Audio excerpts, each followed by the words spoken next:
Welcome back, everybody. How's it going? How you doing? How you feeling?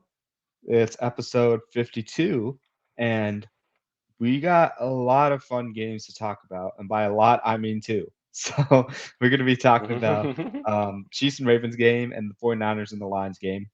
Mhm. Great games. Both are great games.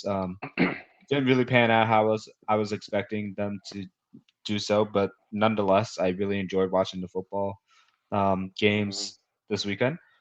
We got news about assistant coaches moving around the league, and then head coach speculation. So we're going to be talking about that a little bit. But first things first, Uh-huh. question: how you doing this week? How was your trip in Utah? Uh, yeah, it was good. Yeah, I was in Utah for the weekend, visiting one of my friends. He's getting some like procedure done, so he's not gonna be able to go out and about. So we thought it'd be kind of fun, some kind of like a last last kind of hangout before he does his procedure and everything. So it was a lot of fun. Went to a couple bookstores as I do, but yeah. No, great. Hope all the best goes with him and his procedure. Hmm. Um, good. Like Korshan's a great friend, guys. So I'm not surprised by this.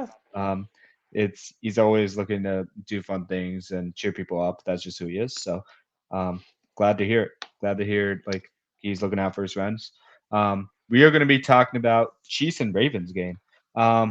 Frankly, I'll just keep it short. I'm disappointed in the Ravens. All season long, they've been dominating teams Hmm. above like average teams, like Hmm. winning record playoffs. They dominated the 49ers, they dominated the Dolphins, they dominated the Cowboys, they dominated the Lions. They're just Hmm. smoking dead Seahawks. Like every single team like you wanted to measure up against. And then against the Chiefs, they looked completely different. They chose to have their worst game at the wrong time. And I think it's Hmm. just the immaturity. So I know I said I kept it short. I kept it longer than I wanted to. But Carson, talk me into what you saw in this game and why the Chiefs won. um, it really did feel like a choke job by the Ravens here.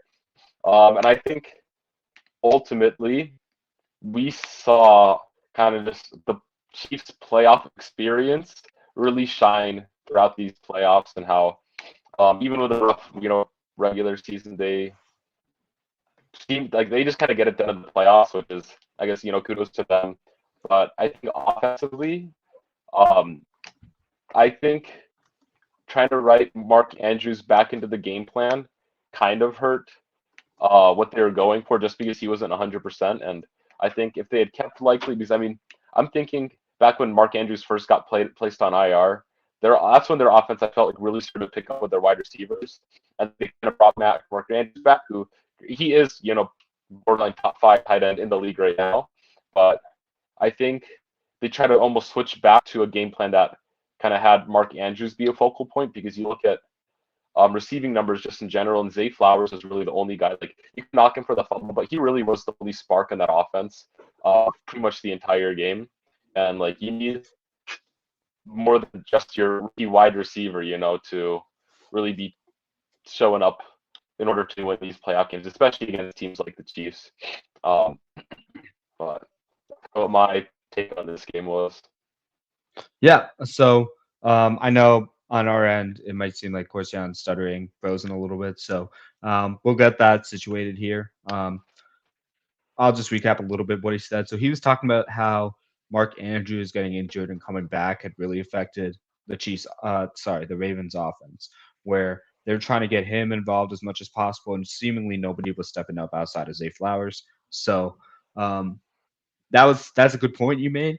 Um, I am very disappointed with Zay Flowers and Lamar Jackson because they tried to be aggressive, which is good, but they tried to be aggressive to a fault and skipped over the minor details like securing the ball, like making sound decisions. Like those two turnovers they had, that's the difference in the game. That's literally the difference in the game. They should have like their defense like held the Chiefs to like I think no, they didn't score at all in the second half. Granted, they went a little bit more conservative as the game went late, but like even if the Chiefs were aggressive, which they certainly were at times, Like the Ravens were stopping them in the second half. It was pretty impressive to watch. Mhm. I think for the Ravens, they went away from who they were and they tried so much to focus on, oh, Lamar's a passer now. Watch out for Lamar the passer. When one of the Chiefs' strengths in general, no matter which quarterback it is, Joe Burrow, Josh Allen, like Brock Purdy, like it doesn't matter. They have such sticky coverage that it's not wise to call so many passing concepts relative to the run. They didn't call enough run plays, in my opinion. Even when the Chiefs went in four down fronts, I would have butchered them with the run game because they do have guys that can run the ball and use Lamar Jackson more in the run game as well. So you can get into more predictable coverages from the Chiefs. And then you could dictate with the pass coverage. I think the Ravens are trying to dictate too much on like, oh, we have all these passing concepts you can go to now. And like the Chiefs were just searching that out. And if Lamar beat him on the ground, he beat him on the ground. And they would use cover zero at the same time. So you kind of force Lamar into a decision quick, and they kind of went to his first read in this progression every single time. So then, like Lamar had to hold on to the ball a little bit more. So like those Mhm. little things are like something where like Munkin didn't have his best performance play calling, and Mhm. if the Ravens just went back to running the ball with as frequently as they normally do, they would have Mhm. had a lot more like relief on the offensive side to like move the Mhm. ball and not get so emotionally caught up in the game. Because once Zay Flowers Mhm. fumbled that ball, I'm like, okay, the Chiefs won this because of the way they reacted to that. It was almost like that was their saving grace to like keep up with the Chiefs, and they knew at that moment Mhm. they couldn't do it. Mhm. Yeah. And like, yeah, the turnover sucked for them, but I think ultimately, like, the lack of just, I guess, properly executed game plan hurt them more than just like those turnovers in general. Just because I think like the way the Ravens defense played, the offense should have been able to just have an absolute clinic on that Chiefs defense and like put up like 25 plus points, I think. And just because I mean the Chiefs offense did stall in that whole second half really, and there's like they just couldn't execute on offense, Yeah, and and that I should have mean come down the to just a Bills. single turnover, two turnovers. Yeah, I mean the Bills just ran for 180 yards the previous week. Like they Hmm. gave you the formula on how to put up 24 points against the Chiefs. They showed you how to do it. Like it's not like the Ravens don't know how to run the ball. They have one of the best like run blocking lines in the league. Now I know I've said that for a lot of these teams in the playoffs, but like there's a reason these teams are still in the playoffs. Like the Lions, 49ers, Chiefs, like Ravens, like Packers, they all went as far as they did because their offensive lines were strong from top to bottom. Hmm. And the Ravens didn't lean on that as much as I thought they should have to like give their line a little bit of like cut them some slack and like help them out too so they can help like maximize Lamar Jackson in the passing game. So the complementary football aspect for the Ravens wasn't there and it cost them. Um, Kyle Hamilton, he was probably the best player on the field, like in my eyes. And that's hard to say, well, like for the Ravens at least, because Hmm. for whatever reason, like Travis Kelsey is like borderline unstoppable. Like I I get amazed sometimes when I watch him play because I'm like, he's the only focal point you have to worry about with the Chiefs, especially these last two seasons. How is he still getting 11 receptions, 100 yards, and like a touchdown like almost every game he plays in the playoffs? Like, how is that possible? Like, the dude is like the only guy you got to focus on. And he still produces these numbers. Like, it's insane. Like, he didn't have his best regular season career, Hmm. but like he turned it on when when it matters most, and like that Hmm. first touchdown they had where he like beat Kyle Hamilton on like a kind of like a low fade route for the catch, like that was a thing of beauty.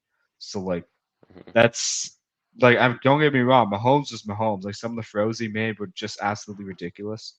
Um, but like Travis Kelsey looked borderline unstoppable. Like this is like we're talking about the next coming of Gronk, like Gronk Hmm. dominance here.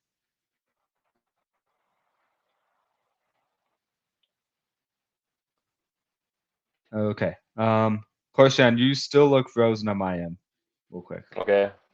So let's see here. Did you have any other thoughts on the Chiefs offense? See if it fixes your point Uh, over here. yeah. No, I mean, I think you covered it pretty well, I think. It's kind of, yeah. Yeah, and next week we're going to focus on our Super Bowl preview, so we'll go more in depth in that episode.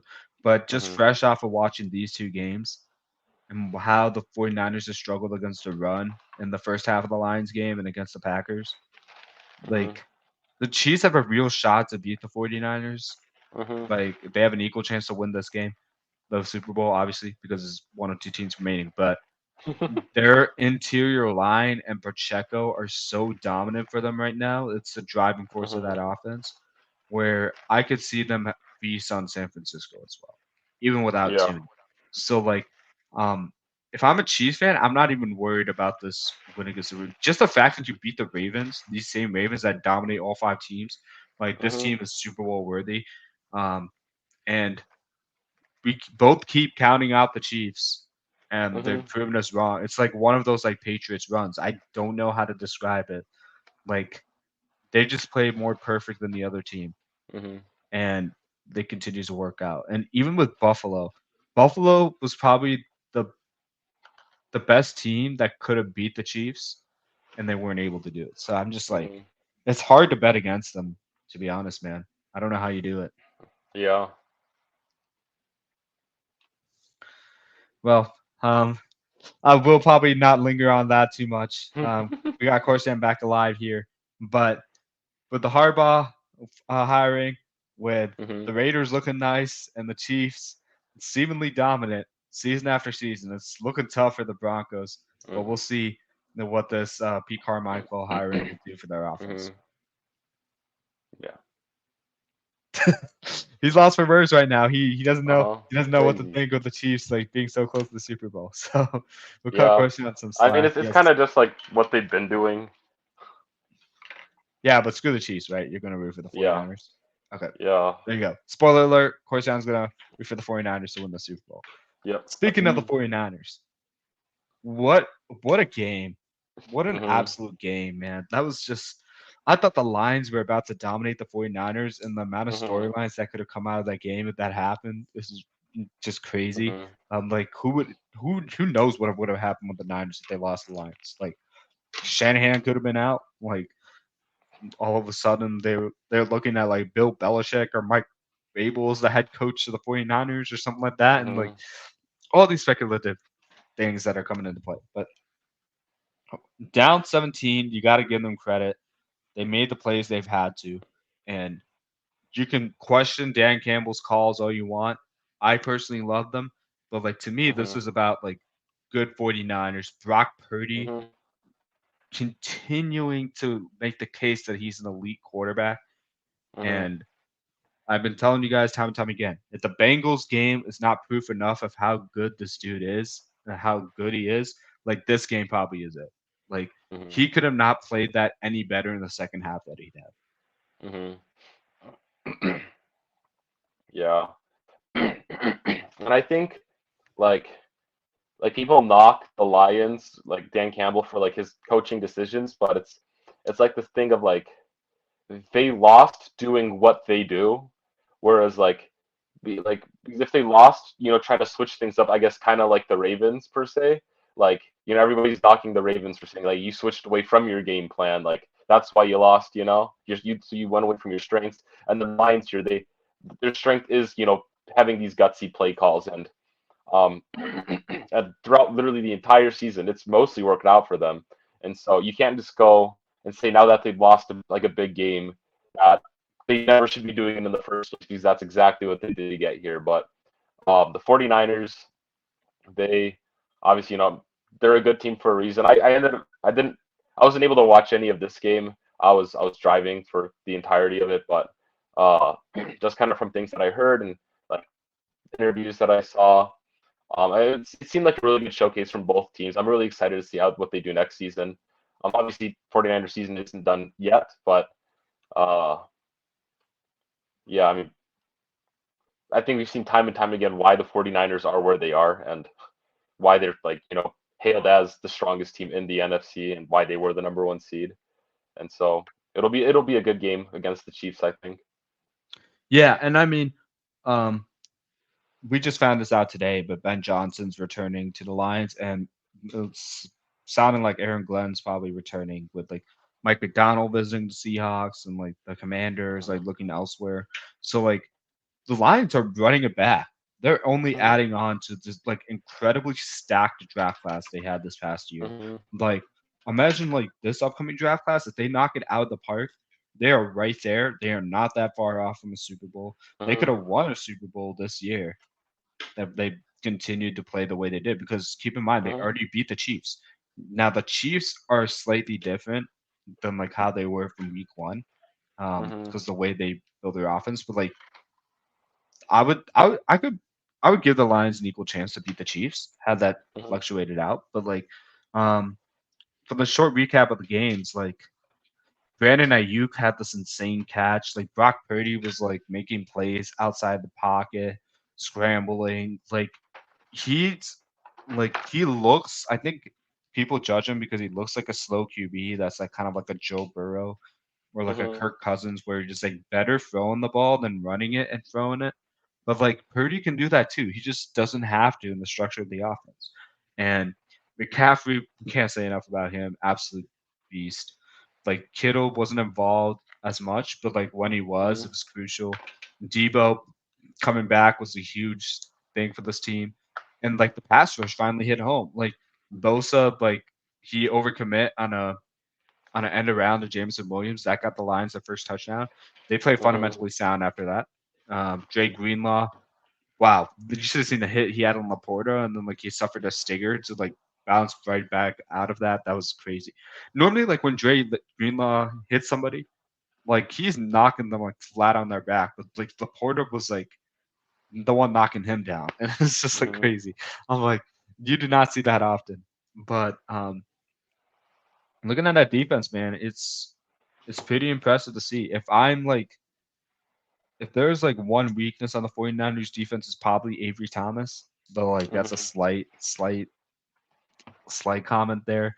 Like that's Mhm. just the type of guy like I see the Chiefs like trying to get matched up against on offense. Mhm. They're gonna target him the entire time. But like other than that, from top to bottom, this Niners team is loaded. Is their offensive line as good as it was in 2019? I don't think so, outside of Trent Mhm. Williams. But I think they have a better QB than what they've had in 2019. Where if Brandon Ayuk or Debo Samuel are on the post route and the 49ers are down by 4 and they have a step on the defender and Brock Purdy lets it go, I trust them to catch it Mhm. because Brock Purdy's throwing them the ball. I would have not have said that if it was still Jimmy Garoppolo. Mhm. Like because he's showed in the Super Bowl. He sails those types of routes. Like he loses that potential detail there. I don't think Mhm. Brock Purdy glosses over any details. I think if he's put in a situation to win, no matter like what the score is, he's proven time and time again he can come back and get it done. Mhm. Yeah, for sure. Yeah. So short recap here on the 49ers and Lions game. Um, if I'm the Lions, where I would go from here is upgrade the secondary, upgrade like a D lineman, so you get somebody opposite of Hutchinson that Mhm. can help because look at the last 5 or 6 games of Hutchinson's like how he's played. He's played phenomenal. I think he's had like 8 or 9 Mhm. sacks, like just Yeah. in that span. So like imagine him in a full season with another guy opposite him, similar to like Mhm. um what they've had going on in Green Bay or like what they had going on, but the Raiders before they let go of Chandler Jones. Like Mhm. imagine that for like, or you can even look at the Chargers. Imagine Mhm. that for the Lions. Like if they somehow get a Max Crosby out of the Raiders and pair him with Hutchinson, Mhm. that defense is going top 5 instantly Yeah. because they know where their weaknesses are with the cornerbacks. They have to do is address that and Mhm. they have every component they need. They've already improved in run stop. They just need to improve their Mhm. pass rush and Yeah. coverage. Yeah. And like if they follow the same mentality with their drafting, I think they'll do a really good job at filling their holes because like like this last season, like everybody knocked them for drafting like their guy. They went for their guys, and everybody said they reached for everybody. But look how that panned out. You see the guys you like their mentality, you like their play style. They were perfect for the defense and offense. They got I think Brian if they, Branch in the fourth round. Like, imagine if they got another guy like Brian Branch in this year's hmm class. You can do whatever you because you got Branch, you hmm got Chauncey Gardner Johnson, CJ, hmm DJ. You got him, hmm and then you add like another safety like that, just a playmaking hmm safety, just so you can yeah, now you can move all these guys around the field, and like hmm you can dictate where they line up and where they play and where they hmm have effectiveness, and like that's hmm just a scary thought as a Bears fan. Like if the yeah, Lions knock it out of the park with this year's draft class, hmm they're they're a Super Bowl contender. They really are hmm because like one third of their roster at this point will be hmm like on rookie contracts. They cost control that. Jared Goff's on his last year of his deal, so you don't have to eat up hmm another potential like big extension on him for a year. Like you can make a run. It's really hmm possible. And yeah, Jameson Williams is getting better. hmm That's the thing. Like they have two number two options in Laporta and Jameson Williams. And really Laporta's a one who's not being used like it because hmm Amon Ross St. Brown's the one.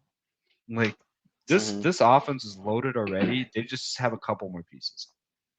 hmm yeah, yeah. And so in the next draft, I wouldn't be surprised if they kind of reach to get some of their guys again, just because, if you get your guys, like the guys that you want, you shouldn't try to wait for value because that's how you end up losing out on, really good prospects because you're thinking, oh Mhm. well, if I draft this other guy that technically is supposed to go in the third round, and hopefully I can get my guy actually in the fifth round, and then you lose that. You're trying to draft for value rather than actual like benefit to the team, which I think a lot of teams end up playing with drafting best player available at like the mid to later rounds of the draft, Yeah. rather than trying to actually find those need positions. Yeah, and the Lions don't have to worry about like getting the most value. They already done that. hmm They already done that with the Stafford trade. They're not at that stage yet. So like now's like a different draft philosophy. hmm And that's what Coruscant's trying to do. Like hmm you're already made it to the NFC championship game. What you need is a talent injection. So you're on par with the talent that the 49ers have, what the Eagles hmm had on paper, with what Dallas had on paper. You just need that. If you get hmm that and you play with the same grit you had this season, sky's the limit. Sky hmm is really the limit on this team. Okay. All right. Yep. Still got Blair course down there. We're trying to work through hmm this one as best we can. Um, Here, I'll now I'll shoot. switch to data real quick and then kind of see how that switch if that's. Yep. Okay. While Corsian's doing that, we are going to go through a couple important assistant coaching hirings, and then where we speculate the Seahawks and the Commanders are going to go with their head coaches. So, Okay. um, how surprised were you when you saw Arthur Smith got hired as the Steelers OC? Sorry, I just switched to data, so could you like so it cut out for just a little like half seconds? Could you repeat that? Yep. So Steelers just hired Arthur Smith as OC after his entire stint in Atlanta hmm and Tennessee. How do you feel about Arthur Smith and that offense?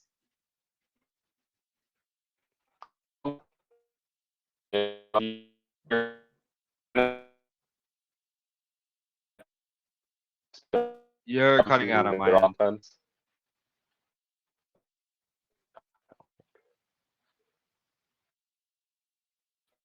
Okay, 1 second. We're gonna have Corsian rejoin us for a second once he gets situated, and then um, we'll ask him that a question again.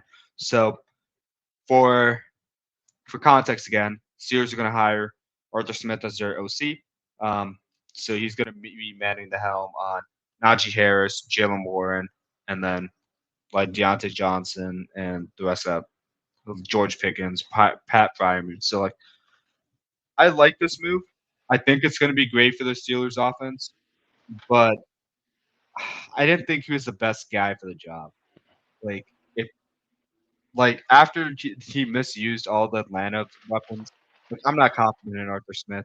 I think it's going to be a real challenge to hmm see how much better he can elevate this offense beyond like what they did in the second half of the season. But of course, yeah, floor is yours. Context is we're talking about Arthur Smith as the Steelers. hmm Okay. Yeah. yeah, the poor Steelers fans is all I gotta say. Uh, You're a lot you're harsher gonna than see. me. Yeah, no, you know, all those Calvin Austin and Anthony McFarland stocks are going up though in fantasy, right? Like those are going to be the focal points of this new offense based off how the Falcons had optimized their key players last season. So you prepare to see random players in key roles within this offense. Maybe Trubisky gets another chance. I don't know, but Yeah, and like I'm not confident. Like even if the Steelers got the OC right, the thing that's limiting them is the quarterback play because Kenny Pickett has not Mhm, grown as much as they wanted to. That's why they've had to turn to, um, obviously injuries happen, but like, why mhm, do you think Mason Rudolph was starting that playoff game instead of Kenny Pickett? If you mhm, think Kenny Pickett was leaps and bounds among like above like Mason Rudolph, is Mason Rudolph playing that game? I don't think so. I think Kenny Pickett would scrap and claw mhm. to play that game. So Yeah. there's that going on there. So I am not too enthralled by this. But what I am Mhm, enthralled by is Zach Robinson to the Atlanta Falcons. I think this mhm, guy is from all the reports I read and like the effect he's had on the Rams passing attack, especially with the explosion of like Puka Nakua this year. Um, I'm ecstatic. I'm ecstatic, especially mhm, because you have like complimentary guys like Van Jefferson who already know the Rams offense, so they mhm, have a bridge gap there. But like all the primary weapons, like he's gonna feature Bijan. He mhm. already who is the running back for the Rams? Um, Uh, it wasn't Akers. Kyron. Kyron Williams. Kyron Williams. Kyron Williams had one of his best seasons this year. So did Puka. Puka was like a top five receiver as far as like receiving Mhm, yards. Like, can you imagine that with Drake London or Kyle Pitts? Like, mhm, sky's the limit on what they're missing is a quarterback. But like, I mhm, think even in a Heineke offense, like that's gonna be dangerous, mhm. man. So I Yeah. look at that. That's probably one of my favorite OC hirings, um, Mhm. personally. But well, what are your thoughts on that? Yeah, I think it's exciting. I think they really did need just coaching change in general after this last season, and I think as long as the next coordinator was set to feature the actual star players in the offense, you'll see a lot more of a jump start with this team. And I think even with similar like the same quarterbacks going into the next season, they'll look a lot more competitive just because the right guys are being featured, and that's all you really can look for with the Falcons, at least at this current stage. Yeah, that's yeah, I mean fair. Not much to add there. Hmm. Um, I was it's hard to find like the next Ben Johnson or like Hmm. Bobby Slowick. So like I think your next best bet was some guy like Zach Robinson. Like who Hmm. knows? He's probably looking at a head coaching job 2 years from now. Just crazy Hmm. to think about. Um, Another one I low key liked was Ken Dorsey, Mm. and I know this is odd coming from me, but Ken Dorsey to the Browns after like a first half season with Buffalo that was really tough to manage. I don't mind this at all because you get another voice in the book to help with the passing game. And I think with Hmm. what Cleveland struggled with was the passing game side of it, Hmm. especially once Chubb went down. I like this move for Dorsey because like Stephon Diggs like flourished like in his type of offense. The problem with Dorsey is he Hmm. didn't learn to run the ball like Hmm. equally as the pass game. He leaned on like the pass way too much, and like Dable did Yeah. as well, but Dable knew like which passing concepts could be a run play fit. So like he had a good balance of like calling pass plays that worked like runs, and um, Dorsey didn't really do that. The reason why Yeah. I don't mind this so much is because Kevin Stefanski is already there. He's gonna call the shots. He's already had a notoriously like great run blocking Hmm. personnel and scheme for Nick Chubb and for like the rest of the guys on that roster. Hmm. Um, so like he doesn't need to go out and get a Ken Dorsey like this, but like him doing this like says he values his pass game knowledge, and I think that's gonna really help the Browns like elevate that team, no Yeah. matter who's that quarterback. Yeah. So I Hmm. like the move. I think it's a low key hire. Yeah. Because I mean, like, sure, Dorsey was fired, but like, think about how great the Bills' offense just looked in general. Again, like the past couple seasons, and I think every team was really envious of that. And the fact that that same coordinator was just available, for hire. I think is really nice. I mean, I still think the Bills did upgrade in terms of their offensive like cohesion and unity in terms of like how they were playing and performing on the field, but. Ken Dorsey's still, I think, an upgrade for a lot of teams just throughout the league, which it's nice for a competitive team to be able to get him, and hopefully they look better next year too. At least Yeah, with yeah. Don't get me wrong. consistency, maybe I less think turnovers. yeah, I think best is like Joe Brady. I think he's a better coordinator. I think he's Hmm. proven that. Um, but like I think the type of fit and what he's gonna bring to the Browns like makes this a more cohesive team. So like from a team building Hmm. standpoint, I like that. It's the same reason why I Yeah. like Greg Roman to the Chargers as OC Hmm. because everybody didn't want Greg Roman because he'd always develop this really intricate running attack, but like he wouldn't Hmm. have the passing game chops to help elevate that Ravens offense. That was what he was notoriously known for. And even before that, he was the 49ers OC and under Jim Harbaugh. And guess who's the head coach for Los Angeles? Jim Harbaugh. Uh huh. You know Harbaugh is going to get the best out of Justin Herbert because he's a former Hmm. quarterback. He knows how to elevate these guys. He knows how to build a tough team. And I think you're really going to see a better running game from the Chargers, like Hmm. schematic wise, like whether Eckler's leading the backfield or not, because I'm really confident in Isaiah Spiller. I'm really confident in the guys in the depth chart for the Chargers to become lead backs that have had to sit behind Eckler. So like, Hmm. regardless of who's in that scheme, I know like the plays called are going to really help out Justin Herbert because you got a balance of two different offensive minds who have experience working together. One is a great quarterback developer, the other is a great running game coordinator.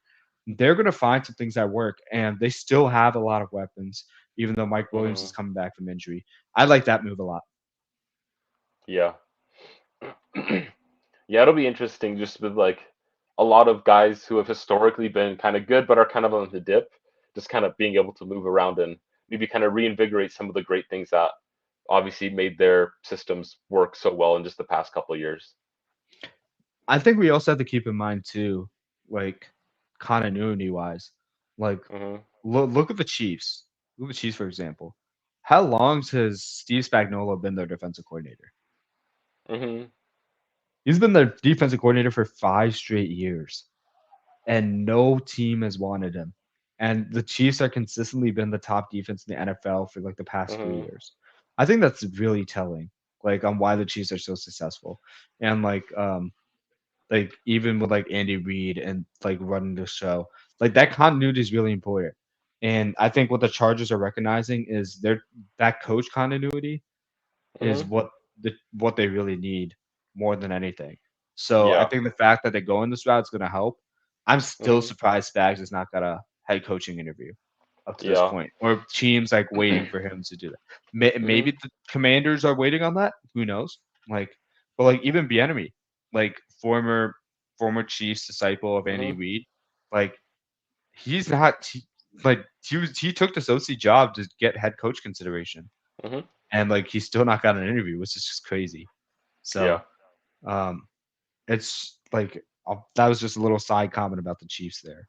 Hmm. What did you think about Kellen Moore to the Eagles or Vic Fangio to the Eagles? um, I do like the Kellen Moore move to the Eagles. I mean, I think he's really good at elevating pass offenses, kind of similar to Dorsey. Um, because I mean, you look at the issue with him with the Cowboys was the fact that he honestly passed the ball too much. You look at this year with the Chargers.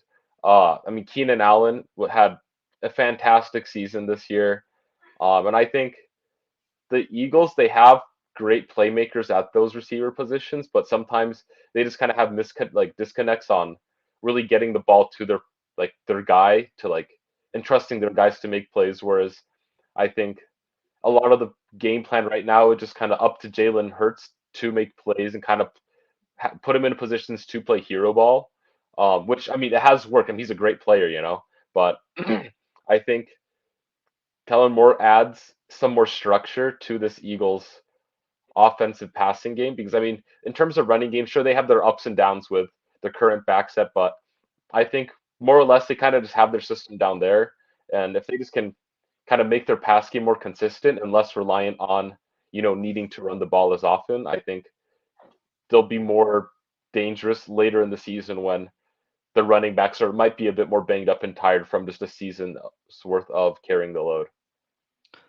I actually think I thought about this differently. Um, I like how you emphasize the structure because like that's getting into where Hmm like Kellen Moore can help more specifically. I think the Eagles need to run the ball a lot more because that's hmm if you look at their Super Bowl team, like that's been the strength, like their O line and running the ball. hmm And yeah, it's gonna be tough when Kelsey retires, and like you look hmm at Lane Johnson, like he's seeing his retirement in his future soon. Like hmm it's how much of a drop off is that offensive line gonna have, like to be able to run the ball. So like hmm there's a lot of things that need to be considered there, but also like the more Jalen Hurts gets on the move, and you get that running game and read option, like run pass option, like all hmm those like stemming opportunity, the better he is. Like hmm for me, like I almost would want like Greg Roman to be the OC because like he would be able to get the Eagles back on track with the running game standpoint. hmm Um, but with Kellen Moore, it'll be interesting because like hmm I guess why I'm pointing out the run so much is I think the Eagles tried to be too pass heavy, and people got to read on their concepts. So hmm now I'm interested to see what Kellen Moore does because teams have hmm had like 3 years to see how his system has worked from hmm Dallas to Los Angeles to Philadelphia. hmm So I'm really curious to see how his scheme works in Philadelphia, hmm whether teams like would know how to defend it now. Yeah. And I don't think their offense elevated that much. I think their defense is going to look vastly improved. Like you're not going to see tackling issues on a Vic Fangio team. Like hmm the reason why like the Dolphins struggle is because they just didn't have the manpower hmm to due to injury. I don't think I don't think you're going to see that same thing with the Eagles. Knock on wood that hmm none of their guys get hurt. Um, but I think this is going to be a very defensive oriented team that's still hmm going to look to find their offense. hmm And the second half of the season, they'll find it, I think. Yeah. I think they'll play a Yeah. lot better than they did this season, but I don't know how much better the offense is gonna be. That's hmm they're gonna have it's for me, it's like a wait and see what they do in free agency in the hmm draft. Because like right now it's kind of hmm incomplete and it's like you have to go to AJ Brown and Devonta Smith, but like the defense will know that. So like what do you do elsewhere? hmm Yeah.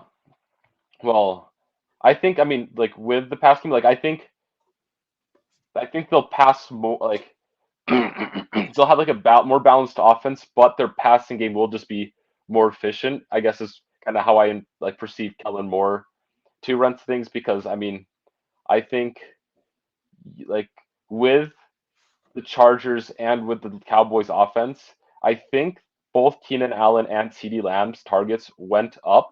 And so there's a lot more direct targeting towards their key playmaker. Whereas I think, I mean, from just what I've read and kind of what I've seen from like public discussion and whatnot, is that people have actually are kind of down on AJ Brown after this season, thinking that he's kind of jumped outside of the top five, maybe closer to the top. He's closer to that top 10 range of wide receivers. Whereas going into the season, he was like considered bona fide top like 3 or 4 right next to Justin Jefferson and Jamar Chase. And so I think that's why I think the pass game will be elevated, at least with Kellen Moore there. But with Vic Fangio, I think I still see this defense as the middle of the pack defense. I think, I mean, like his defense is a pretty has become a pretty old system. Like maybe like almost 10 years ago, his Mm, defense was still really good, but I think over time, I mean, like concepts from his coaching tree are still used throughout like other, coaches from that were under him. But I yeah. think his defense as a whole, his scheme as a whole, has been kind of been picked apart as of within the past couple of years, and that's why I think while there's been some good games against weaker teams, I think ultimately they do struggle against some of those higher power offenses. And I think, I mean, sure, like there's holes within that Dolphins defense, but they still ultimately had tons of elite playmakers there.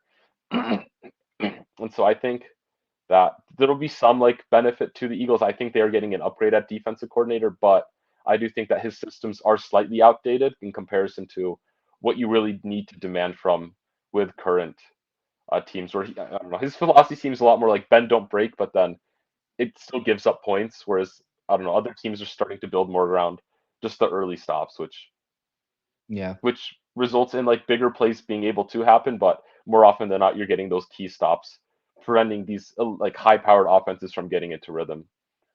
That's a fair point. That's a fair point. It's kind of like a wait and see on that season.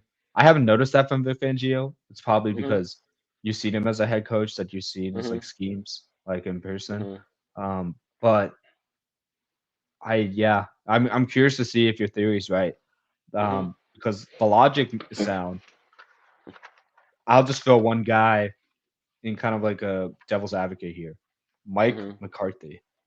Yeah. He adapted his offense to fit the Cowboys. Like Hmm. however we feel about him, as far as like an overall head coach. Like he Hmm. innovated his offensive system from like back in 2000 when he was the OC for the 49ers and then joined the Green Bay Packers as head coach. Hmm. So something similar could happen to Vic Fangio. We don't know that. Hmm. Like because Sean Desai was one of his disciples.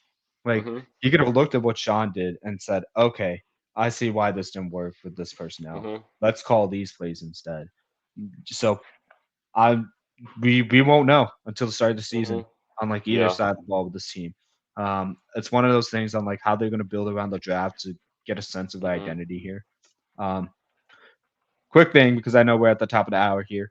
Um, head coaching spots still got some open ones in Seattle and Washington. Who are your picks for Hmm. the head coach at those two spots?